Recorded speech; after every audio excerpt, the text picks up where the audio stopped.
Hello दोस्तों, नमस्ते, प्रणाम आप सबको। मैं अपने YouTube चैनल के माध्यम से आप लोगों को एक बहुत प्यारा सा भोले बाबा का भजन गीत सुनाने जा रही हूँ। अगर पसंद आए तो दबा के लाइक सब्सक्राइब कमेंट करिएगा और बताइएगा गीत कैसा लग रहा है। शिव मेरे सपनों में आने लगे, डम डम डमरू बजाने लगे, बोले डमरू बजाने लगे, बोले मेरे सपनों में आने लगे, डम डम डमरू बजाने लगे, डम डम डमरू बजाने लगे।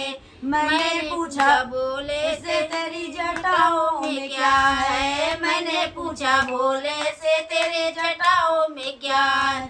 गंगा का दर्शन कराने लगे,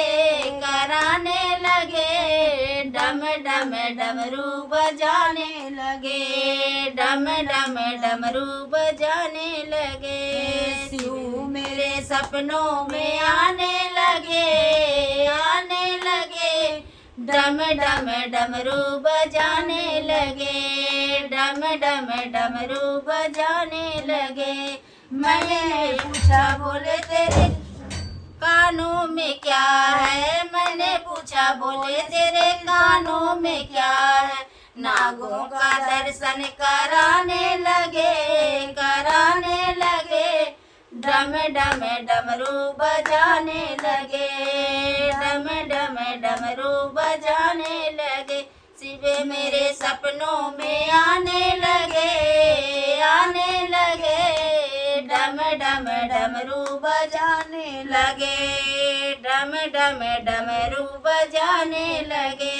मैंने पूछा बोले तेरे हाथों में क्या है, मैंने पूछा बोले तेरे हाथों में क्या है। डमरू का दर्शन कराने लगे, डम डम डमरू बजाने लगे, डम डम डमरू बजाने लगे। शिव मेरे सपनों में आने लगे, डम डम डमरू बजाने लगे, डम डम डमरू बजाने लगे। मैंने पूछा बोले तेरे हाथों में क्या है, मैंने पूछा बोले तेरे हाथों में क्या है। कमंडल का दर्शन कराने लगे, डम डम डमरू बजाने लगे, डम डम डमरू बजाने लगे। शिव मेरे सपनों में आने लगे, डम डम डमरू बजाने लगे, डम डम डमरू बजाने लगे। मैंने पूछा बोले से तेरी जट किसने